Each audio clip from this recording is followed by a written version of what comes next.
നമസ്കാരം. National broadcasting news India today's news round up.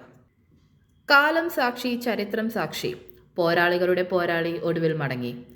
കനലരിയും സമരപഥങ്ങളിലൂടെ Kerala ചരിത്രത്തിനൊപ്പം നടന്ന VSന് ചങ്ക് പിടഞ്ഞ് ചുരുട്ടി മുദ്രാവാക്യം വിളിച്ച് നാടിൻ്റെ യാത്രാമൊഴി. ചങ്ക് പൊട്ടി പിഞ്ചു കുഞ്ഞുങ്ങളടക്കം വിളിച്ച മുദ്രാവാക്യങ്ങൾ പോലെ ഇനി അവരിൽ ഓരോരുത്തരുടെയും VS ജീവിക്കും. ആലപ്പുഴയിലെ വേലിക്കകത്ത് വീട്ടിലും ആലപ്പുഴ ബീച്ച് റിക്രിയേഷൻ ഗ്രൗണ്ടിലും പൊതുദർശനത്തിൽ പതിനായിരങ്ങൾ സഖാവിനെ കാണാൻ ഒഴുകിയെത്തി. റിക്രിയേഷൻ ഗ്രൗണ്ടിലെ പൊതുദർശനത്തിന് ശേഷം റെഡ് വോളണ്ടിയർമാർ അവസാനമായി VSന് അന്ത്യാഭിവാദ്യം നൽകി. പാർട്ടി പതാക പുതച്ച് ഔദ്യോഗിക ബഹുമതികളോടെ VSന് കേരളം വിട നൽകി. തിരുവനന്തപുരം മുതൽ ആലപ്പുഴ വരെ വിലാപയാത്രയിൽ ജനലക്ഷം VSന് അന്ത്യാദരമർപ്പിച്ചു. പാതിരാവിനെ പകലാക്കിയും മഴപ്പെയ്ത്തിന്റെ തണുപ്പിൽ വിപ്ലവ മുദ്രാവാക്യങ്ങൾ മുഴക്കിയും സ്വയം അഗ്നിയുമായുമാണ് സമരസഖാവിന് കേരളം യാത്രാമൊഴി നൽകിയത്. തിരുവനന്തപുരം മുതൽ ആലപ്പുഴ വരെയുള്ള 156 കിലോമീറ്റർ താണ്ടാനെടുത്തത് 22 മണിക്കൂർ. പിതൃസ്മരണയിൽ നിന്ന് കർക്കിടക വാവ്. പിതൃമോക്ഷം തേടി ആയിരങ്ങൾ ബലിതർപ്പണം നടത്തുകയാണ്. ബലിതർപ്പണത്തിനായി ക്ഷേത്രങ്ങളിലും പ്രധാന സ്നാനഘട്ടങ്ങളിലും ഭക്തരുടെ തിരക്കാണ് അനുഭവപ്പെടുന്നത്. ആലുവ മണപ്പുറത്ത് ബലിതർപ്പണ ചടങ്ങുകൾ ഇന്ന് പുലർച്ചെ 2:30 തുടക്കമായി. പുലർച്ചെ ആരംഭിച്ച പിതൃതർപ്പണം ഉച്ചയോടെ അവസാനിച്ചു. 60ഓളം ബലിത്തറകളാണ് തയ്യാറാക്കിയിരുന്നത്. ക്ഷേത്ര ദർശനത്തിന് വരി നിൽക്കാനുള്ള നടപ്പന്തൽ, ബാരിക്കേഡുകൾ എന്നിവയും സജ്ജമായിരുന്നു. ഒരേ സമയം 500 പേർക്ക് നിൽക്കാവുന്ന രീതിയിലാണ് നടപ്പന്തൽ സജ്ജീകരിച്ചിരുന്നത്. കർക്കിടകവാവിന് ബലിയിട്ടാൽ പിതൃക്കൾക്ക് ആത്മശാന്തി ലഭിക്കുമെന്നാണ് വിശ്വാസം. തലേ ദിവസം വ്രതമെടുത്ത് ഈറനണിഞ്ഞ് മരിച്ചു മൺമറഞ്ഞു പോയ പിതൃക്കളെ മനസ്സിൽ സങ്കല്പിച്ച് ഭക്തി പുരസരം ബലിയിടും. എള്ളും പൂവും ഉണക്കലരിയും ഉൾപ്പെടെയുള്ള പൂജാദ്രവ്യങ്ങൾ കൊണ്ടാണ് ബലിതർപ്പണം നടത്തുക. സംസ്ഥാനത്ത് മഴ തുടരുമെന്ന് കേന്ദ്ര കാലാവസ്ഥാ വകുപ്പ്. ഇന്ന് 8 ജില്ലകളിൽ യെല്ലോ അലർട്ട് പ്രഖ്യാപിച്ചു. പത്തനംതിട്ട, ആലപ്പുഴ, കോട്ടയം, ഇടുക്കി, കോഴിക്കോട്, വയനാട്, കണ്ണൂർ, കാസർഗോഡ് ജില്ലകളിലാണ് മുന്നറിയിപ്പുള്ളത്. ഒറ്റപ്പെട്ട ശക്തമായ മഴയ്ക്കും മണിക്കൂറിൽ 40 മുതൽ 50 കിലോമീറ്റർ വരെ വേഗത്തിൽ കാറ്റും വീശാൻ സാധ്യതയുണ്ട്. കേരള തീരത്ത് ഉയർന്ന തിരമാലയ്ക്കും കടലാക്രമണത്തിനും സാധ്യതയുണ്ട്. സംസ്ഥാനത്ത് കനത്ത മഴ തുടരുന്ന സാഹചര്യത്തിൽ പത്തനംതിട്ട അച്ചൻകോവിൽ ആറ്റിലെ ജലനിരപ്പ് ഉയർന്നു. അച്ചൻകോവിലിൽ Kalleli, Konni, GD station, Manimala, Thondra station എന്നിവിടങ്ങളിൽ യെല്ലോ അലർട്ടാണുള്ളത്. കോന്നി, അച്ചൻകോവിൽ, ആവണിപ്പാറ ഉന്നതി നിവാസികൾ ഒറ്റപ്പെട്ടു.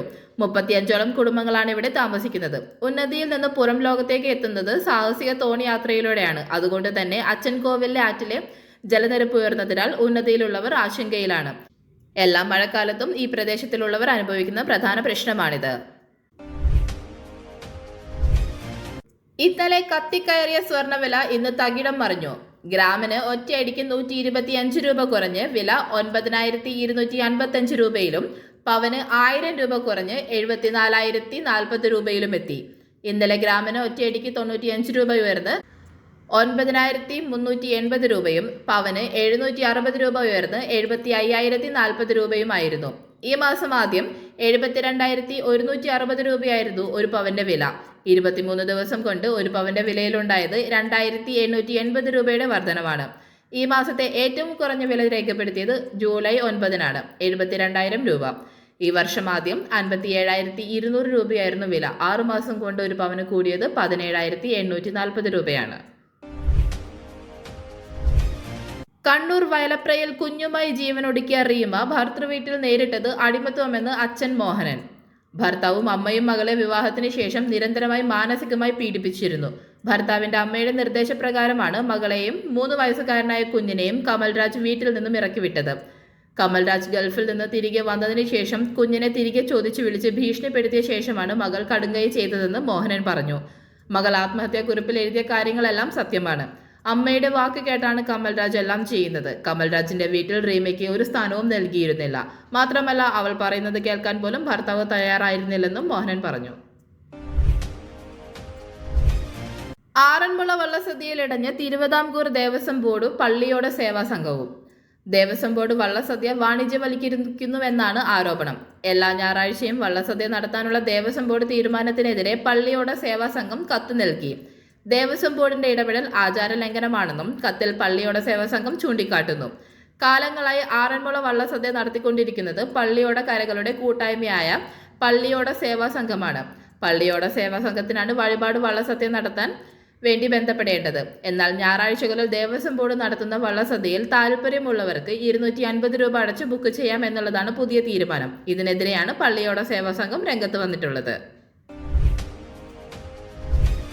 വിവാദ പരാമർശത്തിൽ SNDP യോഗം ജനറൽ സെക്രട്ടറി വെള്ളാപ്പള്ളി നടേശനെതിരെ KT ജലീൽ MLA. അനർഹമായി മുസ്ലിങ്ങൾ നേടുന്നു എന്നത് കാലങ്ങളായി സംഘപരിവാർ നടത്തുന്ന പ്രചാരണമാണ്. വെള്ളാപ്പള്ളി നടേശനെ ആരെങ്കിലും തെറ്റിദ്ധരിപ്പിച്ചതാകാമെന്നും KT ജലീൽ പറഞ്ഞു. മുസ്ലിം സമുദായം അനർഹമായി നേടിയെന്നത് തെറ്റിദ്ധാരണയാണ്. AK ആന്റണി മുഖ്യമന്ത്രി ആയപ്പോഴാണ് ഇത്തരം പ്രചരണങ്ങൾക്ക് തുടക്കമായത്. സംഘടിതമായി നിന്ന് വിലപേശുന്ന ഏർപ്പാട് മതന്യൂനപക്ഷങ്ങളിൽ ഏർപ്പെടുന്നവർ തുടരാൻ പാടില്ലെന്നാണ് അദ്ദേഹം പറഞ്ഞത്. അന്നു മുതലുമാണ് ന്യൂനപക്ഷം അനർഹമായി എന്തൊക്കെയോ നേടുന്നുവെന്ന ചിന്തയുണ്ടായത്.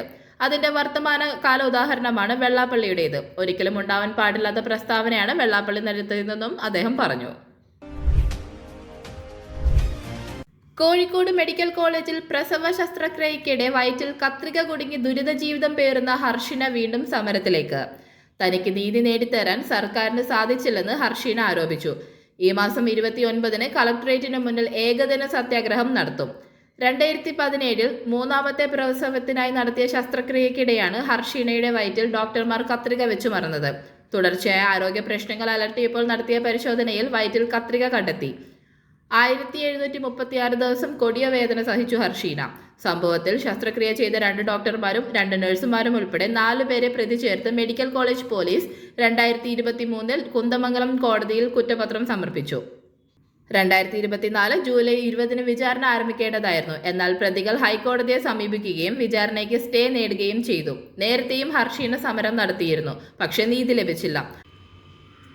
മുഖ്യമന്ത്രിയും ആരോഗ്യമന്ത്രിയുമെല്ലാം തനിക്കൊപ്പം ആണെന്ന് പറയുമ്പോഴും നീതി ലഭിച്ചില്ലെന്ന് ഹർഷീന പറയുന്നു. തന്റെ സമരത്തിന് പിന്നിൽ രാഷ്ട്രീയമില്ല. തന്റെ വേദനയ്ക്കും നഷ്ടങ്ങൾക്കും പരിഹാരം മാത്രമാണ് തേടുന്നത്. അത് വൈകുന്നതിൽ സങ്കടമുണ്ടെന്നും നീതി ലഭിക്കും വരെ സമരം തുടരുമെന്നും ഹർഷീന വ്യക്തമാക്കി. പാലക്കാട് ആലത്തൂരിൽ യുവതിയെ ഭർതൃവീട്ടിൽ മരിച്ച നിലയിൽ കണ്ടെത്തി. തോണിപ്പാടം വാവുപള്ളിയാപുരം സ്വദേശി പ്രദീപിന്റെ ഭാര്യ നേഘയാണ് മരിച്ചത്. വീട്ടിലെ കിടപ്പുമുറിയിലാണ് ഇന്നലെ രാത്രി മരിച്ച നിലയിൽ കണ്ടെത്തിയത്.